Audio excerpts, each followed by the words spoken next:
The rain fell in cold, merciless sheets as Elena stood before the assembled pack, her dark hair plastered to her face, her simple black dress clinging to her trembling frame. The funeral pyre had burned down to embers hours ago, taking with it the last physical remains of Marcus, the alpha who had been her mate for 3 years. 3 years.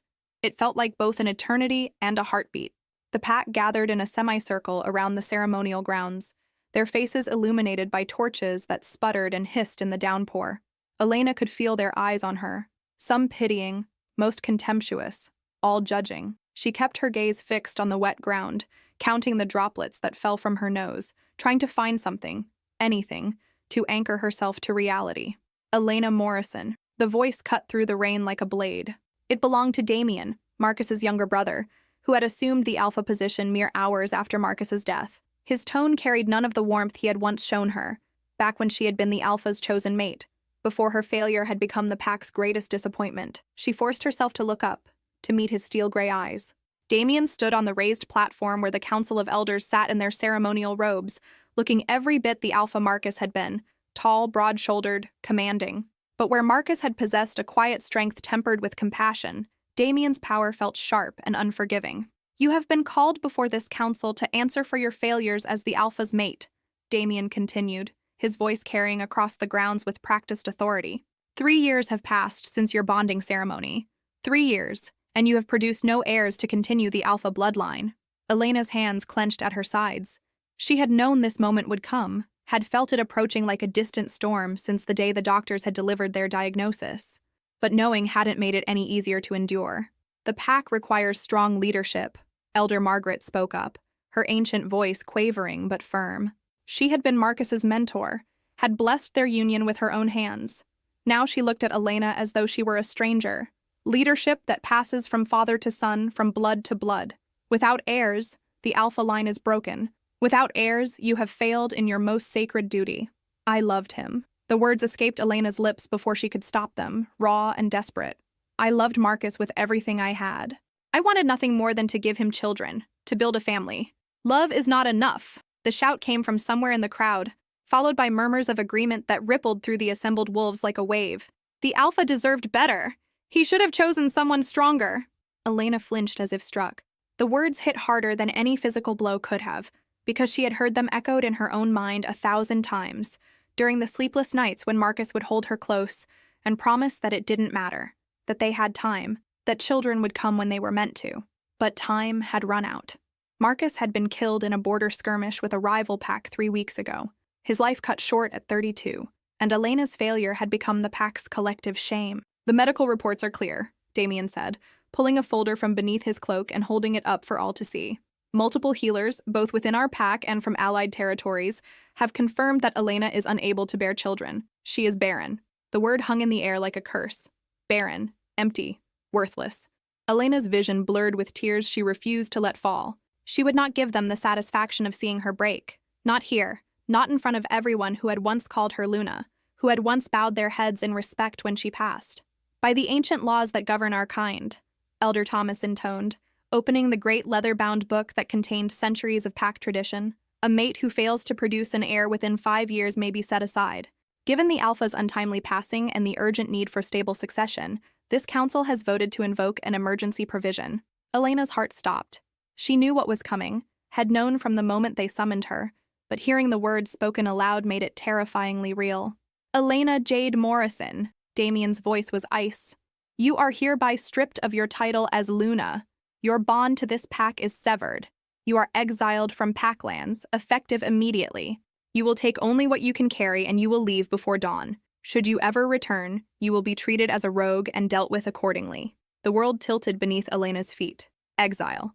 They were casting her out, sending her into the wilderness alone, without the pack bond that had sustained her since birth.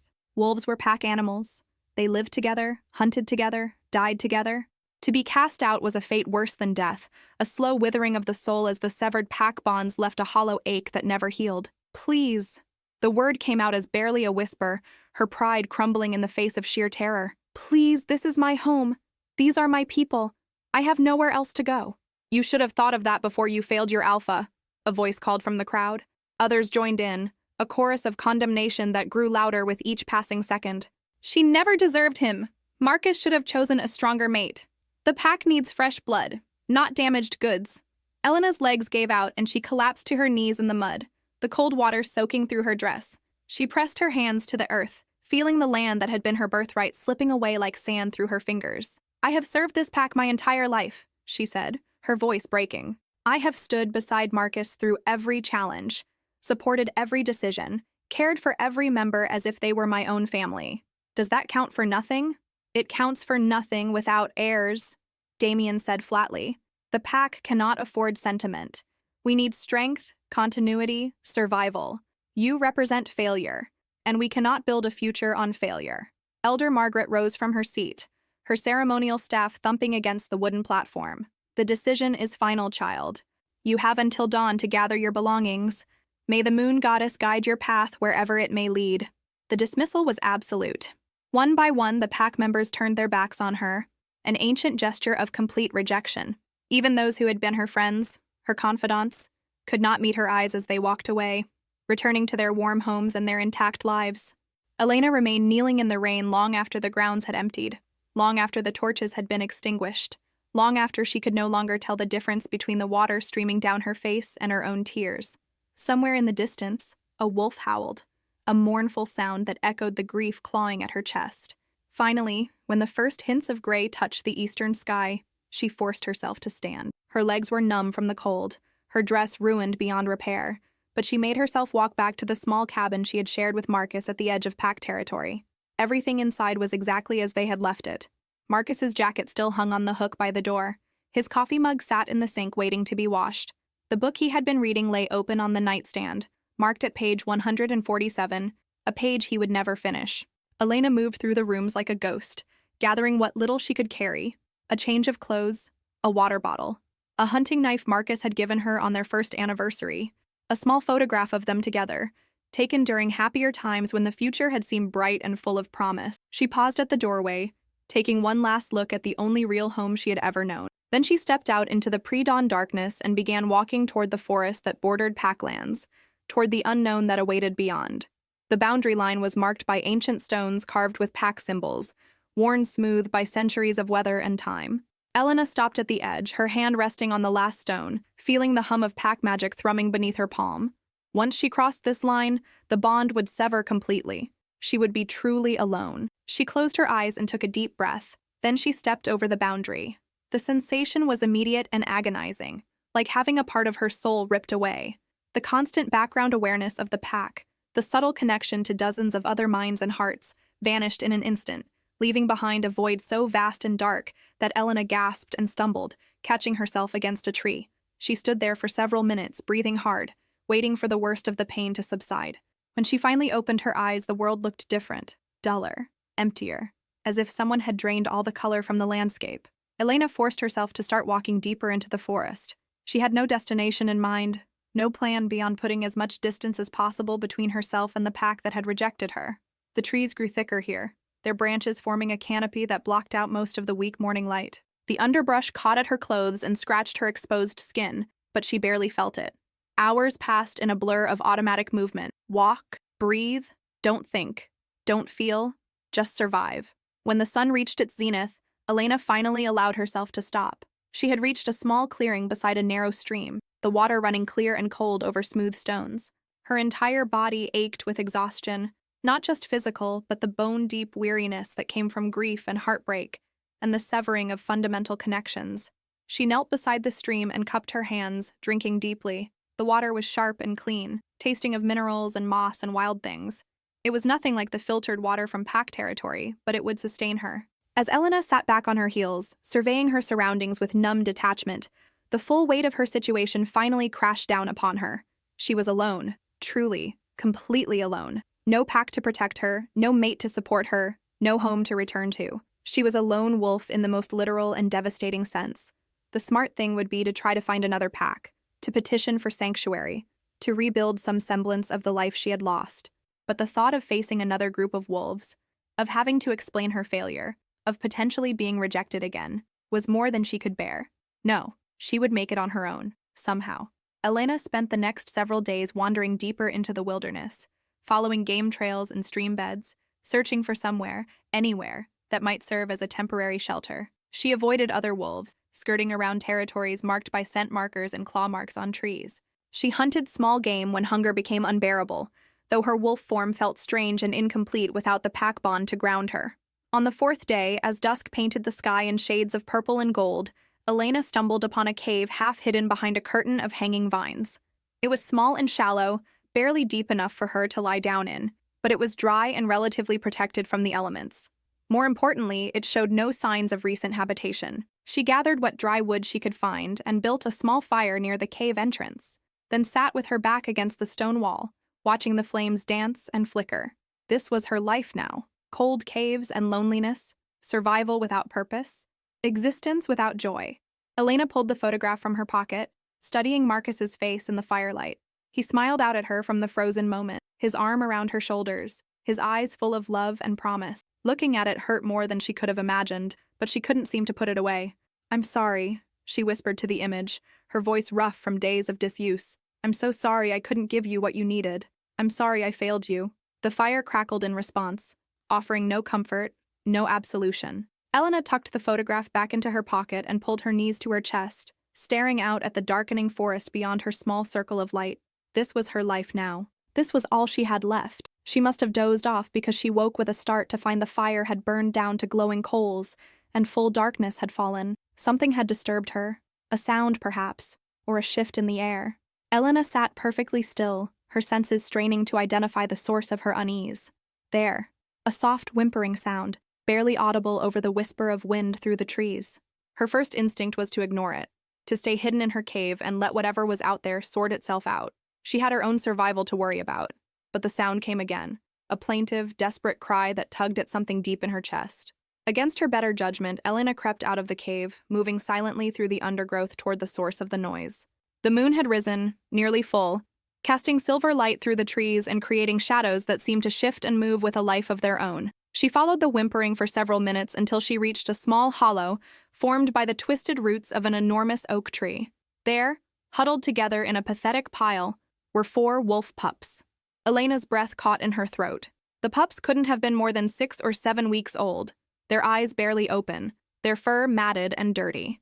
They trembled against each other, clearly cold and frightened and desperately alone. She should walk away. She should leave them to their fate and return to her cave and focus on her own survival. She had nothing to offer them, no way to care for them properly, and getting involved would only lead to more heartache. But even as these thoughts crossed her mind, Elena found herself moving closer, drawn by an instinct she couldn't name or deny. The pups looked up at her approach, their small faces a mixture of fear and hope that made her heart twist painfully. One of them, the smallest, with distinctive white markings on its chest, stumbled forward on unsteady legs, whimpering softly. It fell twice before reaching her, and when it finally did, it pressed its small body against her shin and looked up at her with eyes that seemed far too knowing for such a young creature. Elena knelt down slowly, extending a cautious hand. The pup sniffed her fingers, then licked them tentatively. The other 3 watched from their huddle, waiting to see what their brave sibling's fate would be. "Where's your mother?" Elena asked softly, though she already suspected the answer. No wolf mother would willingly abandon her pups, which meant something had happened to her. The pups' thin frames and desperate state suggested they had been alone for several days at least. She looked around the hollow, searching for any sign of the mother or other pack members, but found nothing except old leaves and the musty scent of abandonment. These pups were orphans, just like she was now in exile, alone in a world that cared nothing for their suffering. The small pup with the white chest markings whimpered again, and something inside Elena cracked. She couldn't save herself. She couldn't change her past or fix her failures. But maybe, just maybe, she could help these 4 small, helpless creatures survive another day. "All right," she heard herself saying, her voice thick with emotion she thought she had exhausted. "All right, little ones. Let's get you somewhere warm." She gathered the pups carefully, cradling them against her chest. They were lighter than they should have been, their ribs too prominent beneath their soft fur. The pup with the white markings burrowed into the crook of her arm with a small sound of contentment, and the others quickly followed suit, seeking the warmth and security her presence offered. Elena carried them back to her cave, moving carefully to avoid jostling them too much. Once inside, she arranged them near the fire, close enough for warmth but not so close as to be dangerous, and fed them small pieces of the rabbit she had caught earlier, pre-chewed to make it easier for their young teeth to manage. The pups ate ravenously, their small tails wagging with excitement. When they had eaten their fill, they curled up together in a furry pile, their small sides rising and falling with deep, peaceful breaths. The one with the white markings kept one paw stretched out toward Elena, as if needing to maintain contact even in sleep. Elena watched them for a long time, feeling something shift inside her chest, something that felt dangerously close to hope. She had no idea how she would care for them, no plan beyond getting through the next day. But as she sat in her small cave with 4 orphaned pups, sleeping peacefully nearby, she felt less alone than she had since crossing the boundary line. Just for tonight, she told herself firmly, even as she knew she was lying. I'll help them tonight, and tomorrow I'll figure out what to do. But as the moon rose higher in the sky and the pups slept on, undisturbed and safe for the first time in days, Elena couldn't quite convince herself that tomorrow would bring the strength to walk away. The smallest pup, the one with the white markings, stirred in its sleep, making a small sound that might have been distress. Without thinking, Elena reached out and stroked its head gently, murmuring soft reassurances. The pup settled immediately, pressing into her touch. And there, in a cave at the edge of nowhere, with 4 orphaned pups and a broken heart, Elena Morrison began to believe that perhaps her story wasn't quite finished after all. Elena woke to the sensation of something warm and wet on her face. She opened her eyes to find the smallest pup, the one with white chest markings, licking her cheek enthusiastically, its tail wagging so hard its entire back end wiggled with the effort. "Good morning to you too," she mumbled, gently moving the pup aside so she could sit up. Her body ached from sleeping on the hard cave floor, and the morning air carried a chill that made her shiver, despite the embers still glowing from last night's fire. All 4 pups were awake now, tumbling over each other in their excitement at her movement. They were still painfully thin, but their eyes seemed brighter than they had the night before, their movements more energetic. A night of warmth and food had done them good. Elena stretched and surveyed her meager supplies. The rabbit from yesterday was gone, devoured by 4 hungry mouths. She would need to hunt again today, and soon. But first, she needed to address the question that had been nagging at her since she woke. What was she going to do with these pups? The logical answer was clear. She should try to find their pack, return them to wherever they belonged. Wolf pups this young didn't simply appear in the middle of nowhere. They had come from somewhere, and someone was probably looking for them. But as Elena looked at the 4 small faces staring up at her with complete trust and devotion, the thought of walking away made her chest tight with an emotion she didn't want to name. "Just a few more days," she told herself, scooping up the white-marked pup as it tried to climb into her lap. "I'll make sure you're healthy enough to travel, and then we'll figure out where you belong." The pup licked her chin and made a small yipping sound that might have been agreement or might have been a request for breakfast. Either way, the message was clear. These pups needed her, at least for now. Elena spent the morning hunting, leaving the pups secured in the cave with a carefully built barrier of branches across the entrance. She didn't go far, unwilling to leave them alone for long, and managed to catch 2 squirrels and a ground bird. It wasn't much, but it would keep them fed for another day. When she returned, she found the pups had knocked down her branch barrier and were tumbling around just outside the cave entrance, wrestling and playing with each other in the patches of sunlight that filtered through the trees. They froze when they saw her, then scrambled over each other in their haste to reach her, yipping and whining their welcome. "You're supposed to stay inside," Elena scolded gently, though she couldn't quite keep the smile from her face. The white-marked pup reached her first, followed closely by a slightly larger pup with distinctive gray-tipped ears. The other 2, one with a black mask across its face and one that was almost pure white except for brown paws, brought up the rear, tripping over roots in their enthusiasm. She sat down and let them swarm her, their small bodies warm and wiggly against her legs. They sniffed at the game she'd caught, tails wagging hopefully, and Elena found herself laughing, actually laughing, for the first time since Marcus's death. All right, she said, pulling out her knife to prepare the meat. "But you have to learn patience. Good hunters don't rush." The pups sat in an approximation of attention, their focus absolute as she worked. Elena divided the meat into portions, making sure each pup got an equal share, then watched as they devoured their breakfast with single-minded intensity. As they ate, she studied them more carefully. Now that they were clean and fed, she could see they were all from the same litter, their builds and features too similar to be otherwise. But there was something unusual about them, something she couldn't quite identify. Their markings were too distinct, too varied for typical siblings. And there was an intelligence in their eyes that seemed beyond their young age. The white-marked pup finished eating first and immediately returned to Elena, climbing into her lap despite being too full to move gracefully. It curled up against her stomach, gazing up at her with adoring eyes, and made a sound that was almost a purr. "You're a strange one," Elena murmured, stroking its soft fur. "All of you are." She spent the rest of the day establishing a routine. The pups needed structure, needed to learn basic skills if they were going to survive. She taught them to stay close when she said, "with me," rewarding them with small pieces of dried meat when they obeyed. She showed them how to identify edible plants and which water sources were safe to drink from. She even began teaching them basic hunting postures, though at their age it was more play than practical skill. The pups learned with remarkable speed, picking up commands after only a few repetitions. The white-marked one, Elena had started thinking of it as Little Moon because of how it seemed to glow in the moonlight, was particularly quick, often anticipating what she wanted before she finished speaking. As the sun began to set on their second day together, Elena built up the fire and settled in for the evening. The pups arranged themselves around her in a protective circle, their small bodies pressed close for warmth and comfort. Little Moon claimed its usual spot in her lap, while Gray Ears rested against her left side.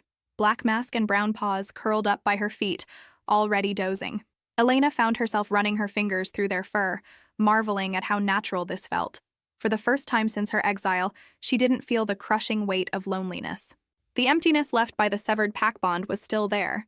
It would probably always be there. But these four small creatures had filled a different void, one she hadn't even realized existed.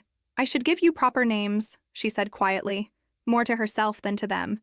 "If you're going to stay with me a while longer, you deserve better than my descriptive nicknames." Little Moon lifted its head, ears perked forward attentively. Elena smiled and scratched behind those alert ears. "How about Luna for you?" she suggested. "It suits you, small but bright, always seeking attention." The pup yipped happily, as if understanding and approving of the name. She turned to the pup with gray-tipped ears. "And you can be Ash. You're strong and steady, like a sturdy ash tree." Ash nuzzled against her hand in acknowledgement. "Shadow," she said, looking at the pup with the black mask. "Because you're always sneaking around trying to surprise your siblings." Shadow's tail thumped against the ground. "And Storm," she finished, addressing the nearly white pup with brown paws. "Because you're quiet until you're not, like a storm that appears suddenly." Storm made a small huffing sound that might have been agreement. The names felt right, settling over the pups like invisible mantles. Elena leaned back against the cave wall, feeling something very close to contentment. It wouldn't last. It couldn't last. But for now, in this moment, she allowed herself to simply be present with these four small lives that had somehow become her responsibility. Days turned into a week, then two. Elena and the pups fell into a comfortable rhythm of hunting, learning, and exploring their small corner of the wilderness. The pups grew stronger and more confident, their personalities emerging more clearly with each passing day. Luna was the bold one, always first to investigate new things, always pushing boundaries. Ash was the protector, positioning himself between his siblings and any potential threats. Shadow was clever and observant, watching everything with those intelligent eyes. And Storm was the gentle one, often mediating when play became too rough, ensuring everyone was included. Elena taught them everything she could remember from her own upbringing: pack dynamics, hunting strategies, survival skills. She told them stories as they fell asleep each night, tales of great wolves from legend and history. She didn't mention her own pack, couldn't bring herself to speak of that life yet, but the pups seemed content with the stories she did tell. One afternoon, as Elena was teaching the pups how to identify different animal tracks, Storm suddenly went rigid, ears pricked toward the forest. The other pups immediately fell silent, sensing their siblings' alertness. Elena's heart rate spiked. In 2 weeks of living in this area, they hadn't encountered any other wolves. She had begun to believe they were far enough from pack territories to avoid detection, but now she could smell it too, the distinct scent of adult wolves, and they were getting closer. "Into the cave," she whispered urgently. "Now! Silent!" The pups obeyed instantly, scrambling into the small cave and pressing themselves against the back wall. Elena grabbed her knife and positioned herself at the entrance, her body blocking the pups from view. Her heart hammered against her ribs as 3 wolves emerged from the tree line. They were all males, all in their prime, all moving with the confident grace of experienced fighters. Elena recognized the posture immediately. These were patrol wolves, probably from one of the nearby packs, doing a sweep of the borderlands. The lead wolf, a massive brown male with a distinctive scar across his muzzle, shifted into his human form. The others remained wolves, flanking him protectively. Elena kept her knife ready but didn't shift. In human form, she could speak, could potentially negotiate her way out of this confrontation. Well, well, the scarred male said, his voice rough and commanding. What do we have here? A lone female, living rough in unclaimed territory. You're a long way from anywhere, little wolf. I'm just passing through, Elena said, keeping her voice steady despite her fear. I mean no intrusion on anyone's territory. The male's eyes narrowed. You've been here for weeks. I can smell your scent markers. That's not passing through. That's settling. His gaze swept over her cave, taking in the evidence of habitation. What's a young female doing out here alone? Did your pack exile you? Elena flinched at the accuracy of his guess. The male's expression shifted, something almost like sympathy crossing his features. Ah, I see I hit the mark. He took a step closer and Elena tensed. What was your crime? Challenging authority? Breaking pack law? That's my business, Elena said firmly, adjusting her grip on the knife. I'm not looking for trouble. I'll move on if this area is too close to your territory. Oh, you'll move regardless, the male said, his tone hardening. But first, I think you should know what you've gotten yourself into. You see, there's been a situation in the neighboring territory, Alpha Marcus's territory, or what used to be his territory. 4 pups went missing about 2 weeks ago. The pack is in an uproar, searching everywhere, accusing everyone. Some think they were taken by rivals. Others think they died in the wilderness. Elena's blood ran cold. 2 weeks ago. 4 pups. It couldn't be a coincidence. Behind her, she heard a small whimper. Luna, unable to stay completely silent. The male's eyes sharpened, his gaze locking on the cave entrance. What was that? He asked, his voice dangerously soft. Nothing, Elena said quickly. Just the wind? Don't lie to me. The male moved faster than Elena expected, pushing past her into the cave. She grabbed his arm, but he shook her off easily, his superior strength overwhelming her attempt to stop him. The 2 other wolves shifted to human form, blocking Elena's path as their leader disappeared into the cave. She heard his sharp intake of breath, then a long moment of terrible silence. When he emerged, he was carrying Luna in his arms, the pups squirming and whining for Elena. The other 3 pups tumbled out behind him, pressing themselves against Elena's legs and looking up at the strange wolves with a mixture of fear and defiance. Do you have any idea what you've done? The male asked, his voice shaking with emotion Elena couldn't identify. These aren't just any pups. These are Alpha Marcus's children, his heirs. The entire territory has been searching for them. Their mother died shortly after their birth, and they vanished from the nursery den. Everyone thought they were dead. Elena's world tilted. Marcus's children, her mate, her dead mate, had children, with someone else. The betrayal cut deeper than she could have imagined, even though Marcus was gone, even though none of it mattered anymore. I didn't know, she whispered, her voice barely audible. I found them abandoned in the forest. They were starving. I was just trying to help them survive. The male studied her face, then looked down at Luna, who had stopped squirming and was now whining plaintively, reaching toward Elena with tiny paws. He set the pup down, and all 4 immediately rushed to Elena, climbing over her feet, pressing against her legs, seeking the comfort and security of her presence. They've bonded to you, one of the other males observed, surprise evident in his voice. Look at them. They think you're their mother. I'm not their mother, Elena said firmly, even as her heart broke at the thought of giving them up. I'm just someone who found them when they needed help. The scarred male crouched down, watching as the pups arranged themselves protectively around Elena, their small bodies tense and ready to defend her despite their young age. Luna, brave little Luna, even positioned herself between Elena and the male, trying to look fierce despite being smaller than his boot. What's your name? The male asked, his tone gentler now. Elena Morrison, she said, then added quietly, I was Alpha Marcus's mate, his widow. I was exiled after his death for failing to give him heirs. The male's eyes widened in recognition and shock. You're Elena? Marcus's Elena? He sat back on his heels, running a hand through his hair. By the moon goddess, this is complicated, doesn't begin to cover it. Who's their mother? Elena had to ask, had to know. Who did Marcus have children with? Her name was Serena, the male said softly. She was from an allied pack, brought in specifically to bear the Alpha's heirs when it became clear that you... He trailed off, recognizing the pain in Elena's eyes. Marcus didn't want to set you aside. He loved you, but the pack demanded heirs and he had no choice. Serena agreed to a formal arrangement. She would bear his children, but you would remain his true mate, his Luna. Elena closed her eyes against the tears that threatened. Marcus had never told her. He had faced that impossible decision alone, trying to satisfy both his heart and his duty. And then he had died before any of it could be resolved. What happened to Serena? She asked. She died 3 days after giving birth. Some kind of complication. The healers couldn't save her. And then, a week later, the pups vanished from the secure nursery den. No signs of forced entry, no scent trails to follow. It was as if they simply disappeared. The male looked at the pups again, wonder in his eyes.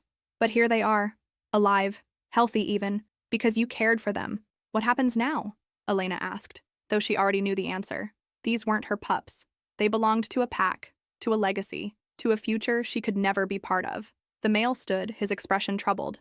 I need to report this to Alpha Damien. He'll want to know the heirs have been found. As for you, he paused, considering. You've done the pack a great service, whether you intended to or not. That should count for something. Damien won't care, Elena said bitterly. He made it very clear that I have no value to the pack. Things may have changed.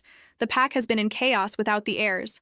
Damien's position isn't as secure as he'd like. There are those who question his right to lead when the true Alpha's children are missing. Finding them alive, that changes the entire political landscape.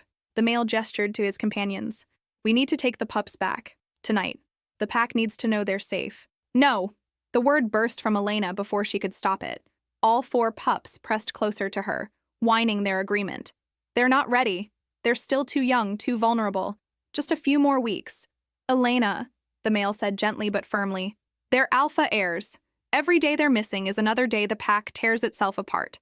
They need to go home. Now. He reached down to pick up Luna again, but the pup twisted away, scrambling behind Elena and burying its face against her leg.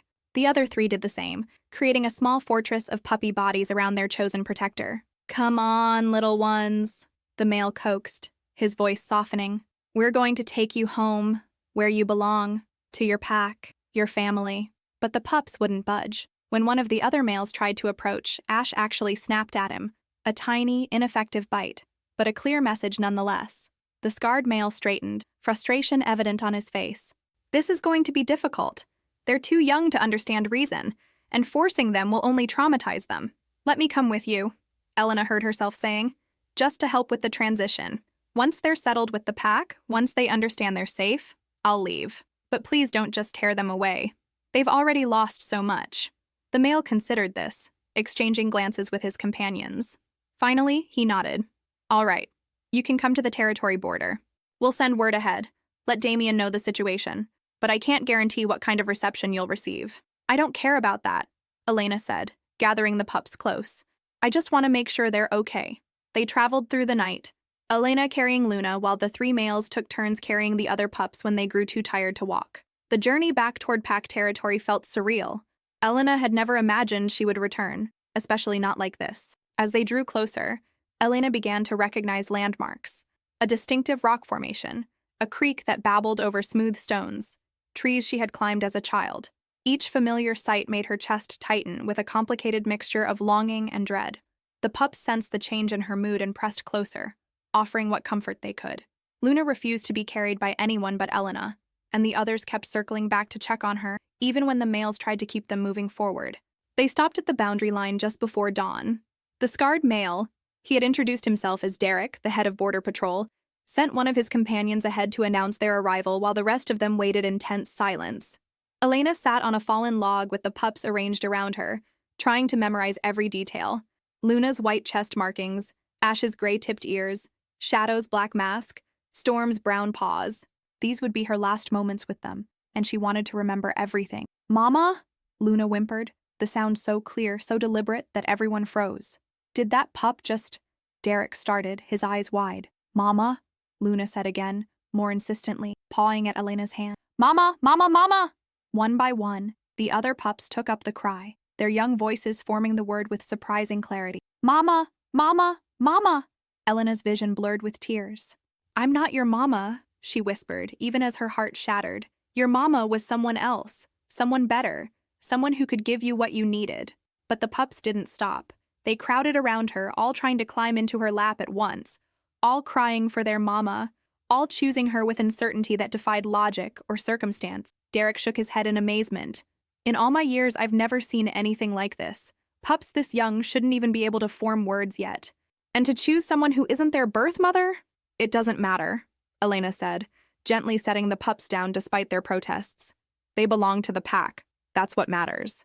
But as the sun rose and the patrol returned with news that Damien was on his way to the border, Elena couldn't shake the feeling that everything was about to change in ways she couldn't predict or control. The pups had chosen her. Against all reason, against all expectations, they had chosen her.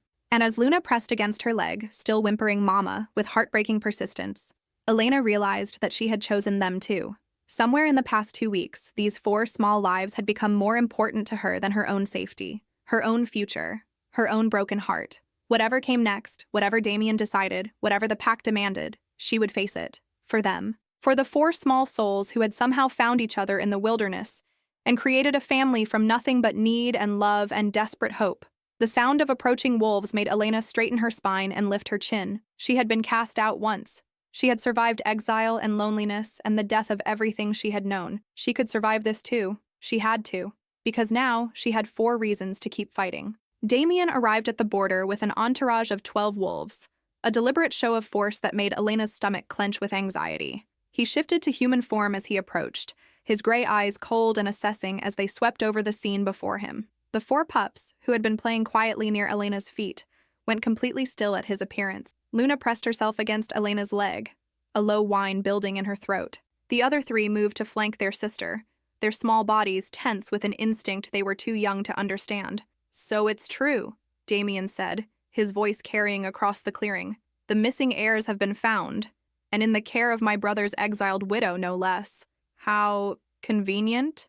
Elena heard the accusation beneath his words and felt her temper flare. "Convenient? I found them starving and abandoned in the wilderness. I had no idea who they were." "Didn't you?" Damien interrupted, moving closer. His pack members fanned out behind him, creating a semicircle that felt increasingly like a trap. "Marcus's pups disappear without a trace, and suddenly you, the bitter, rejected mate, find them in the middle of nowhere? You must think we're fools." "I think you're looking for someone to blame," Elena shot back, moving to place herself between Damien and the pups. "These children were dying when I found them. If I had wanted revenge, I could have simply walked away and let nature take its course." Derek stepped forward, his scarred face troubled. "Alpha, with respect, her story matches the physical evidence. The pups were severely malnourished when she found them, and she's clearly been caring for them. They're healthy now, bonded to her. This doesn't look like a scheme." Damien's gaze snapped to Derek, displeasure evident in every line of his body. "Are you questioning my judgment, patrol leader?" "I'm providing information for you to make an informed decision," Derek replied carefully. But he didn't back down. The pack needs these heirs. Whatever else may be true, Elena kept them alive. That matters. "What matters," Damien said coldly, "is securing the bloodline and ensuring the stability of pack leadership. The pups will be returned to the nursery den immediately under constant guard. As for you," he turned back to Elena, "you'll come back to pack territory for questioning." "No." The word came from Elena's lips with more force than she'd intended. "I agreed to bring them to the border. I've fulfilled that obligation. I'm not setting foot back in a territory that cast me out." "You don't have a choice," Damien said, and there was something dark in his tone that made Elena's instincts scream warnings. "Either you come willingly to explain how you came to possess my brother's heirs, or you come as a prisoner accused of theft. Which would you prefer?" Before Elena could respond, Luna darted forward and planted herself between them, her small body rigid with determination. "No hurt, Mama," the pup said clearly, her baby voice fierce despite her size. "No hurt, Mama." A collective gasp went through the assembled wolves. Pups this young simply didn't speak with such clarity, didn't show such advanced understanding. Damien stared at Luna with an expression that cycled rapidly through shock, calculation, and something that looked almost like fear. "What have you done to them?" he demanded, his attention snapping back to Elena. "What kind of unnatural bond is this?" "I haven't done anything," Elena said, scooping Luna into her arms as the pup began to tremble. "I fed them, kept them warm, taught them what I could. Nothing more." "Mama," Luna whimpered, burying her face against Elena's neck. "Mama?" Scared. The other 3 pups rushed forward, pressing against Elena's legs and echoing their sister's cries. "Mama, Mama, Mama." Damien's jaw tightened. "Enough. Derek, secure the pups. Take them back to the nursery. We'll sort out this situation at pack headquarters." As Derek and his team moved forward, all 4 pups began to howl, a sound so mournful and desperate that it echoed through the forest like a physical thing. They clung to Elena with surprising strength, their small claws catching in her clothes, their cries intensifying when anyone tried to separate them. "Stop!" a new voice commanded, and everyone froze. An elderly woman emerged from the group of wolves behind Damien, her white hair braided down her back, her weathered face stern but kind. Elder Margaret, who had blessed Elena's bonding to Marcus, who had sat in judgment when she was exiled. Elder, Damien said, irritation flickering across his features. This concerns the entire pack, Margaret interrupted, her authority absolute despite her age. These children are our future. Listen to them, Damien. Really listen. The pups were still crying for Elena, still fighting against any attempt to move them, their distress escalating with each passing moment. Luna had wrapped her small paws around Elena's neck in a grip that was almost painful, whimpering "Mama" over and over like a prayer. Margaret moved closer, her ancient eyes studying the scene with an intensity that made Elena nervous. She circled around them slowly, taking in every detail, the way the pups oriented themselves around Elena, how they calmed slightly at her touch, the fierce protectiveness in their young faces when anyone else approached. Remarkable, Margaret murmured. I've never seen anything like this.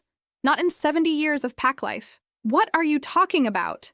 Damien demanded. The bond, Margaret said simply. These pups have chosen her, not just as a caretaker or temporary guardian, but as their true mother. Look at them. They recognize her on a level deeper than conscious thought. This is soul-deep recognition, the kind that can't be forced or faked. That's impossible, Damien said flatly. She's not their birth mother. She can't even have children of her own. The words stung, but Elena kept her expression neutral. She had heard worse during her exile. Margaret turned to face Damien fully, and Elena saw steel in the old woman's spine. Motherhood is more than biology, Alpha. These pups know who kept them alive when they were dying. They know who chose them when the rest of the world had abandoned them. That creates a bond stronger than blood. This is irrelevant, Damien snapped. The pups belong to the pack. Elena is exiled. There's no scenario where she keeps them. Actually, Derek interjected carefully, there's precedent for extenuating circumstances. When an exiled wolf performs a significant service to the pack, the council can vote to reverse the exile. Damien's eyes narrowed dangerously. Are you suggesting? I'm suggesting we follow pack law, Derek said firmly. Elena saved the Alpha's heirs. That's about as significant a service as exists. The council should vote on her case. The council will do as I direct them, Damien said coldly. Will they? Margaret asked, her tone mild but pointed.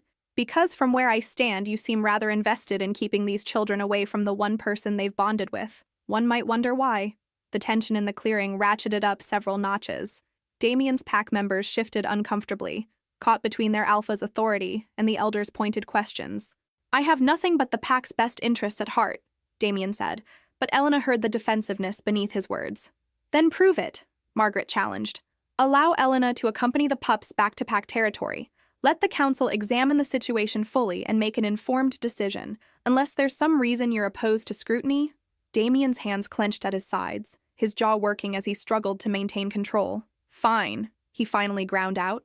She can come back to territory, but she's under guard at all times and she doesn't leave Packlands until this is resolved. Agreed? Agreed, Elena said before Margaret could respond. She didn't trust Damien, didn't want to return to the place that had cast her out, but she trusted even less what would happen to the pups if she let them be taken away. At least if she was nearby, she could watch over them. The journey back to pack territory was tense and silent. Elena walked in the center of the group, the 4 pups pressed close to her legs, with Damien's wolves forming a loose circle around them. It felt less like protection and more like imprisonment, but Elena kept her head high and her expression neutral. As they crossed the boundary line, Elena braced herself for the pain of the severed pack bond, but it never came. Instead, she felt something strange, a faint echo of connection, as if the bond hadn't completely died after all. It was weak and distant, nothing like the strong connection she'd had before, but it was there. The pups felt it too, their small bodies relaxing slightly as they entered pack territory, as if some fundamental part of them recognized this place as home. Pack members emerged from their homes as word of the procession spread, forming clusters along the path that led to the main compound. Elena heard the whispers, saw the pointing fingers, felt the weight of dozens of judgmental stares.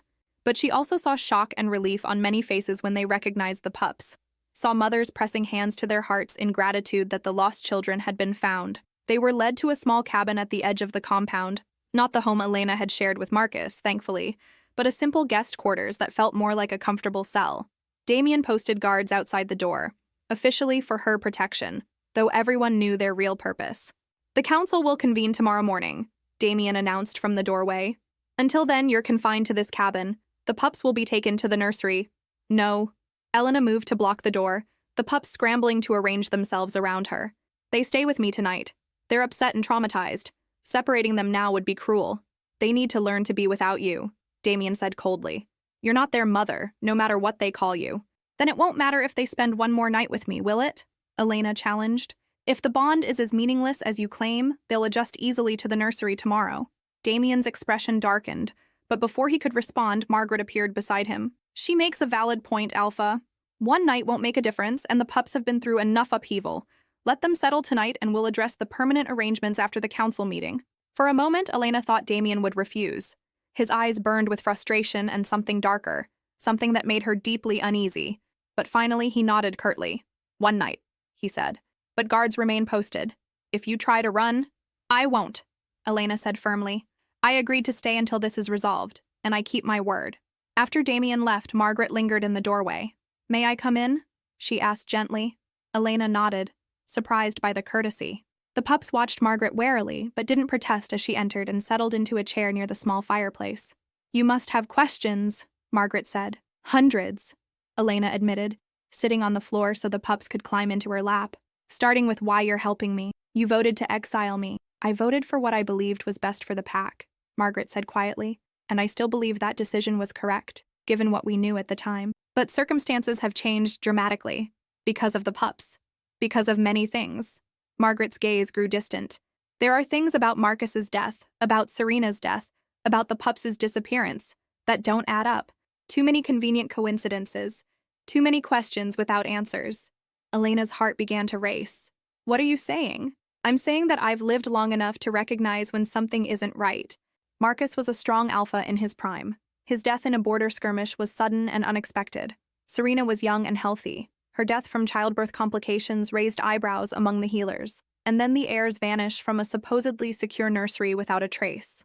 Margaret leaned forward, her expression grave. "Each event alone might be tragic luck. All three together? That suggests design." "You think someone wanted the heirs dead?" Elena breathed. "I think someone wanted the direct line of succession eliminated," Margaret corrected, "which would leave the alpha position open to other candidates." "Damien." The name fell from Elena's lips like a stone. Margaret said nothing, but her silence was answer enough. "But the pups are alive," Elena said slowly, pieces clicking together in her mind. "They're alive, which means whoever tried to eliminate them failed. But how did they end up in the forest? And why can't anyone remember what happened?" "Those are excellent questions," Margaret said. "Questions I hope we'll find answers to. But for now, you need to be very careful, Elena.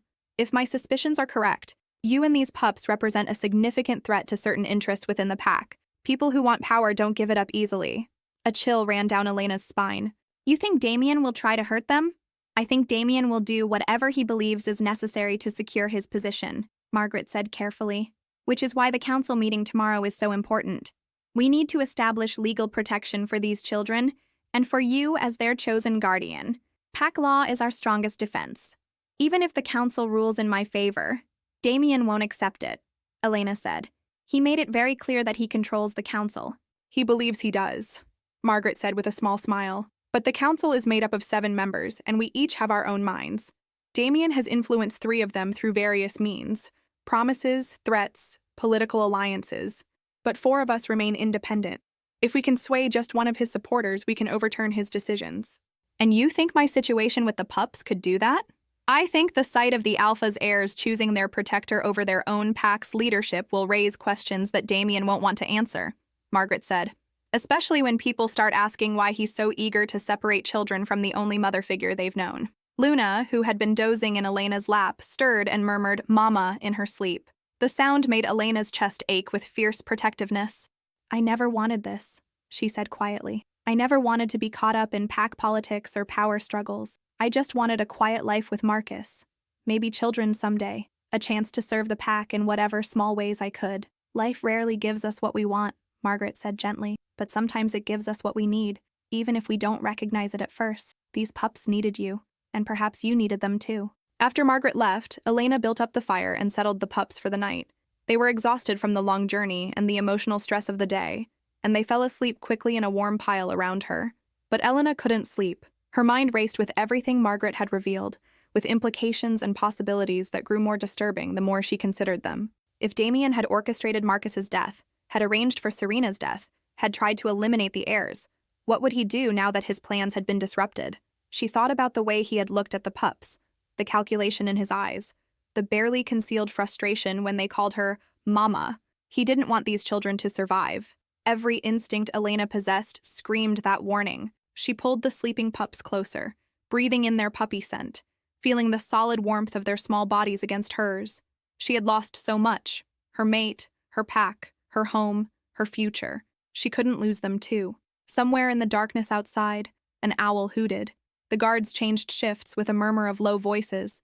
The fire crackled and popped, casting dancing shadows on the cabin walls. And Elena made a decision. Tomorrow, in front of the council, she would fight.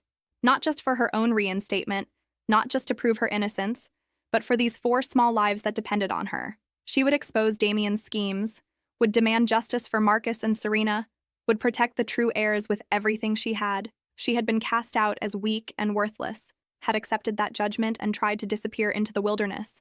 But she wasn't that broken creature anymore. The past 2 weeks had forged her into something stronger, something fiercer. She was a mother now, not by blood, but by choice and love and desperate determination, and she would not let anyone take her children away.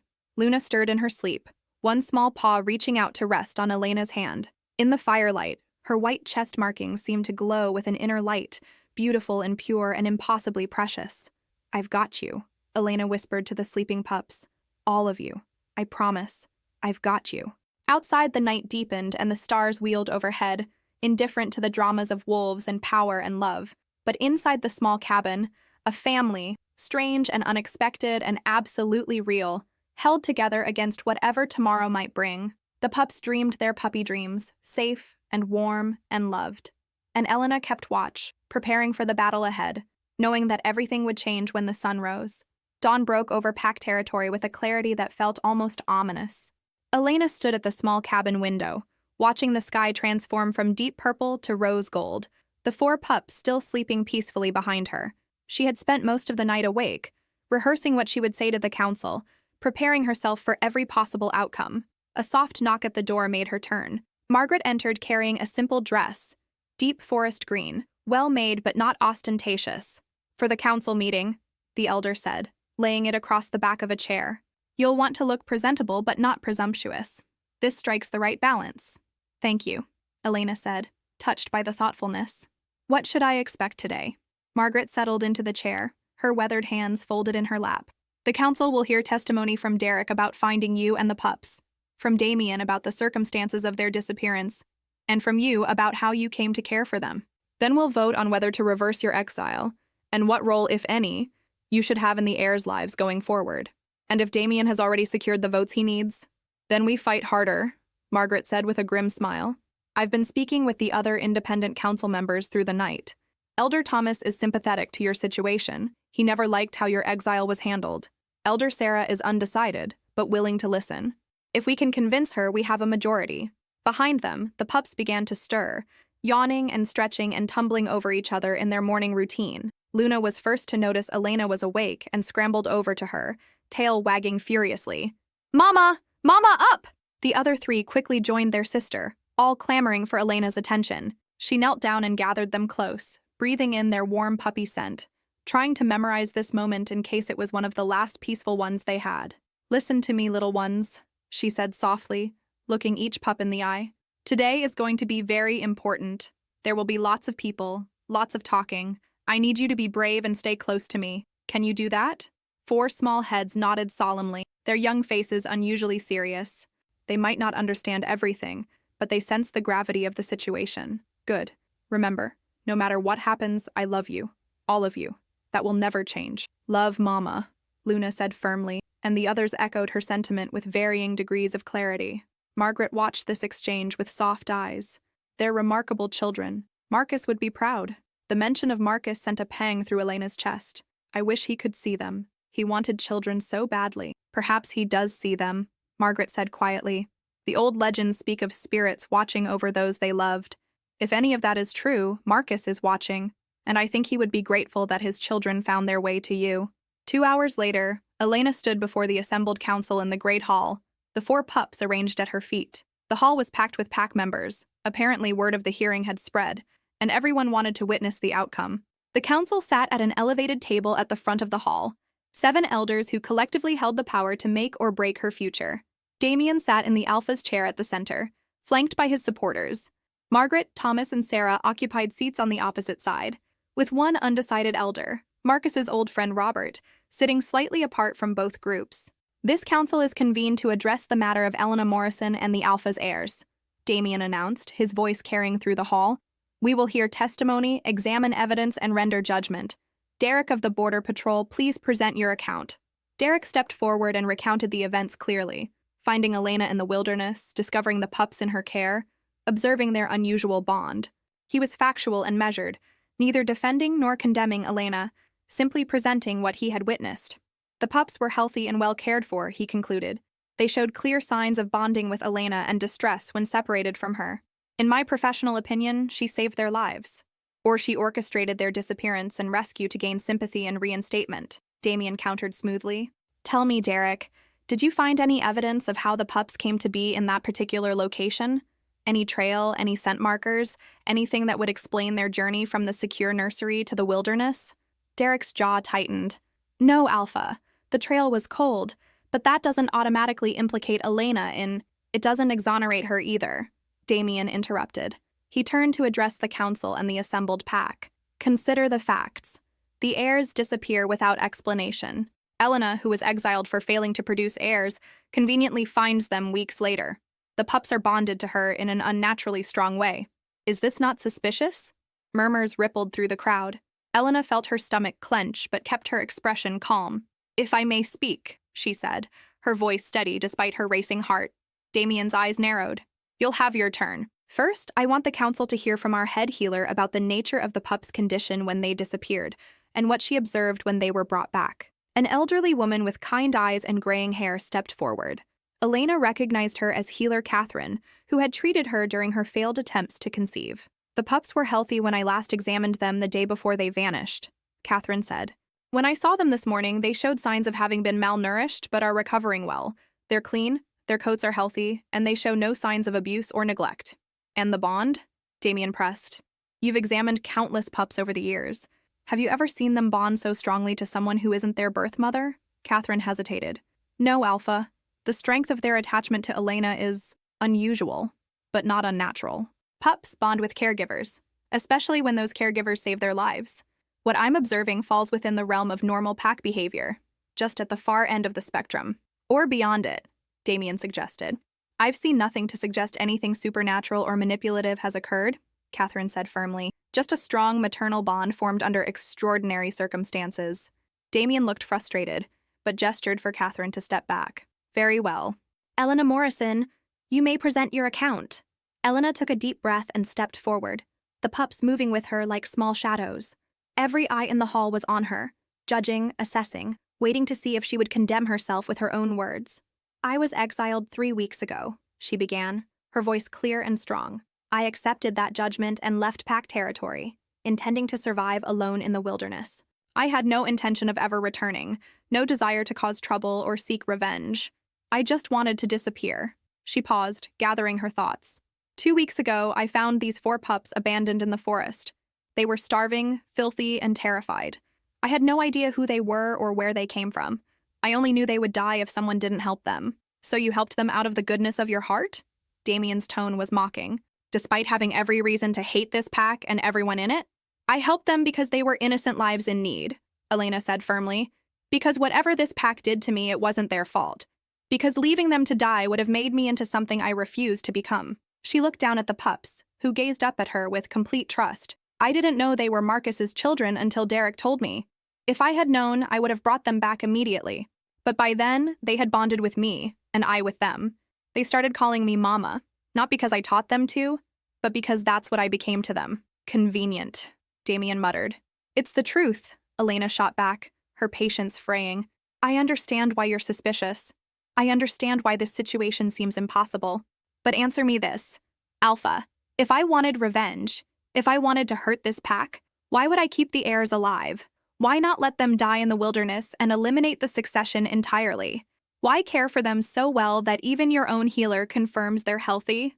The question hung in the air. Damien's expression darkened, but he had no ready answer. Elder Thomas leaned forward.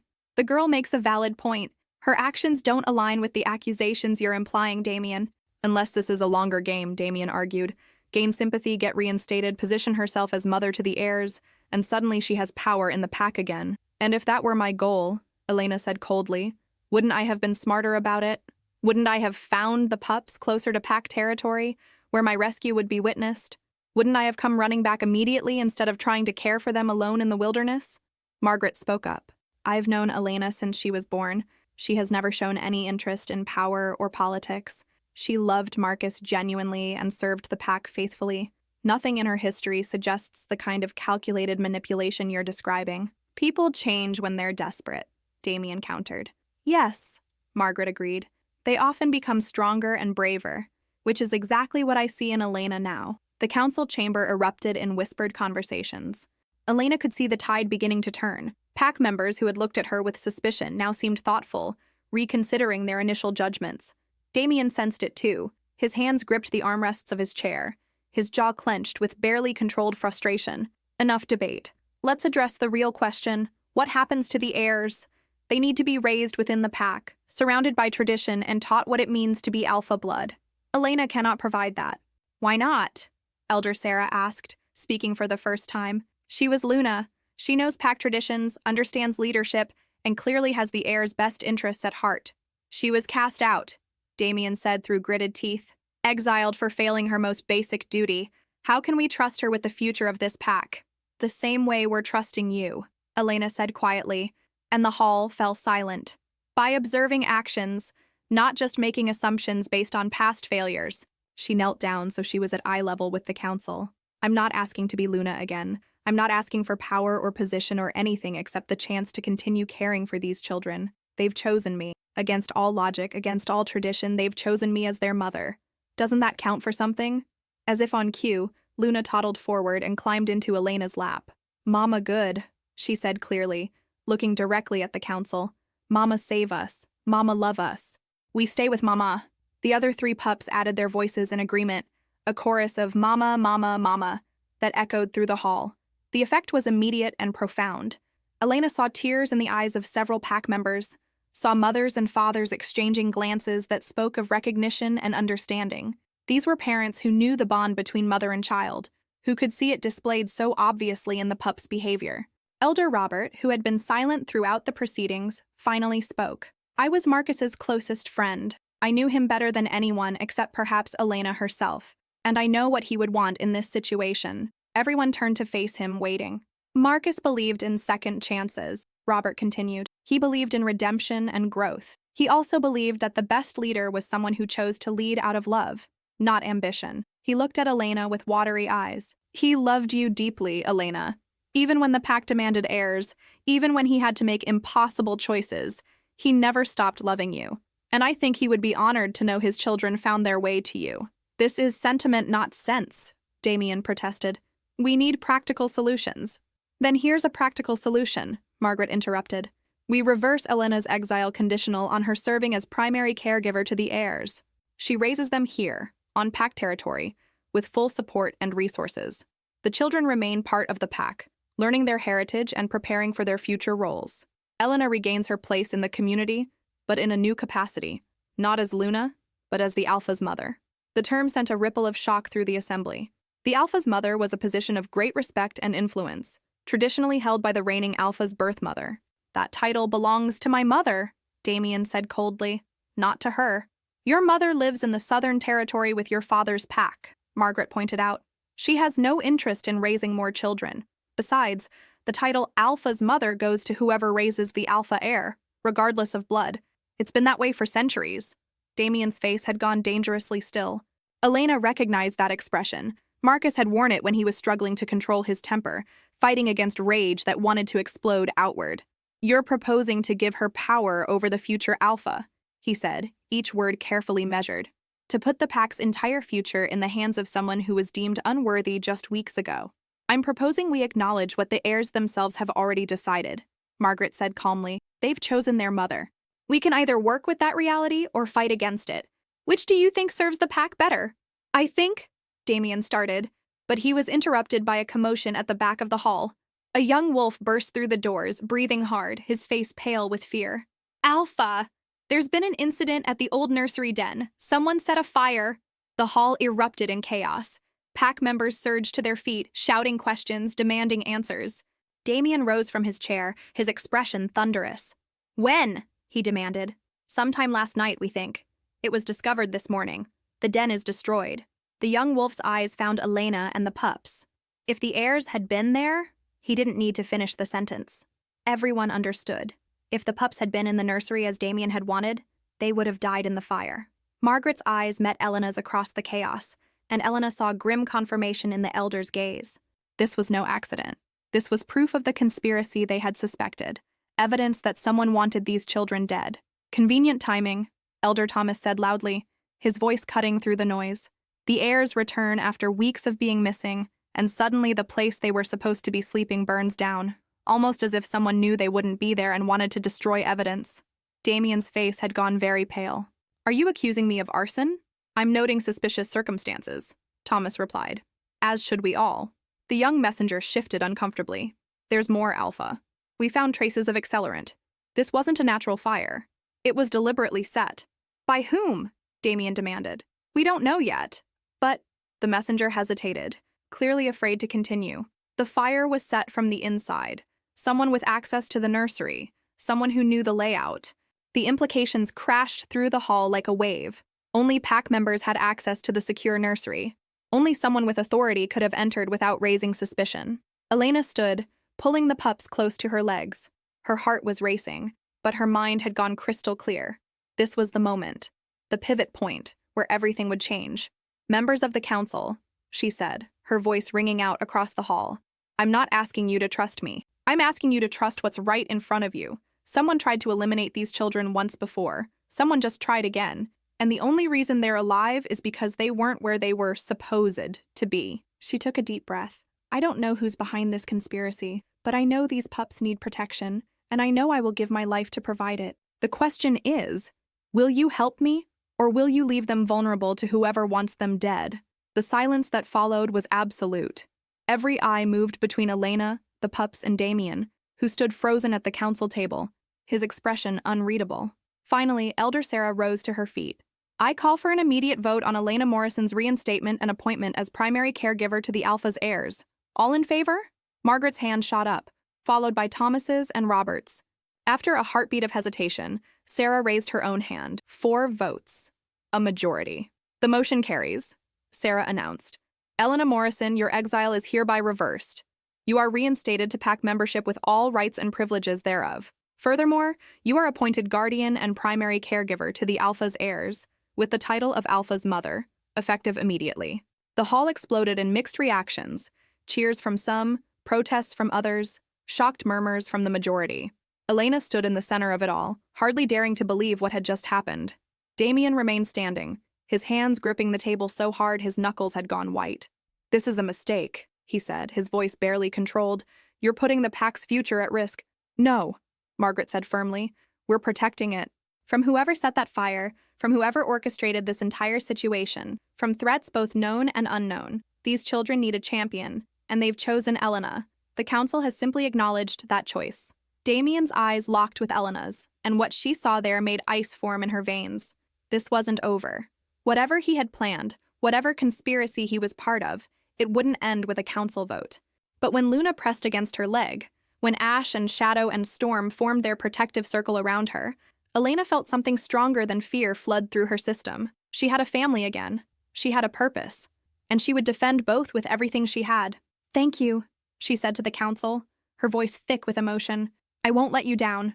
I won't let them down.